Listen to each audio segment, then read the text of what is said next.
Hello and welcome to another video from Let's Drink Tea. Today we're going to be brewing Dancong Tea, which is an oolong tea from China. It's a darker oolong. It's one I like, but it's not my absolute favorite. And the tea I have here specifically is a giant bag I got from Amazon, but it's basically the kind of tea you get from like a supermarket, and it's where you find these, and I guess somebody imported it on Amazon. It's generally cheap. It's not great tea, but it's better than most of what you'll find outside of China, especially for teas like Dancong that are more rare and more difficult to find. So yeah, I've got this. I've got a very large bag of it, so I'm going to be drinking this for a while. And for this tea, you generally want to use I guess the recommendations are to use 2 teaspoons per 6 to 8 ounces of water. So this is a 20-ounce teapot here, so that would make, what, 5 teaspoons. It's a little difficult to measure this one in teaspoons because it is, as you can see, the leaves are very large. So we'll just kind of approximate this. So yeah, see this. If I use teaspoons, I only get the small leaves, I guess. So usually what I do, I just do it with my hand. For this tea, you kind of really want to fill it more than most others, simply because it is so large. Keep going. Let me look in there. Yeah, see, it's I know from making it a few times that I want more leaves than that.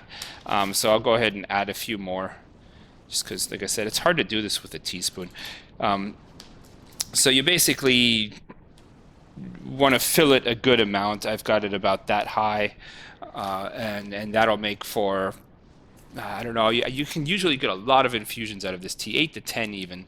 I don't have that many leaves that I would probably get quite that many, but I'll get a lot. I've made this a few times already, and yeah, you get a lot of infusions. For water, you want to use water that is about 200 degrees Fahrenheit, which is like 95 Celsius. So it's basically almost boiling. So you can just boil it and then let it cool for 30 seconds. To do that, or if you have like one of these kettles with a variable temperature setting, you can just choose a 90-degree setting. That works fine. And then for steeping time, maybe, I think it'll say 2 minutes or something on most bags, but generally you don't have to steep it that long. You can see it's turning color already. It's a dark oolong, but it's not super dark, so it won't look like a black tea. It kind of does take this yellowish color there, but a little bit darker. So we'll let it brew a little bit longer, probably about a minute total, and take it off. And then for subsequent infusions, it's actually much faster the next few. So infusions 2, 3, 4, maybe 20, 30 seconds steeping even. At least the second one, and then you slowly increase it. As you can see, it's looking pretty good. Like I said, I don't like to over steep it, and if you let it steep much longer, it's not going to get much darker.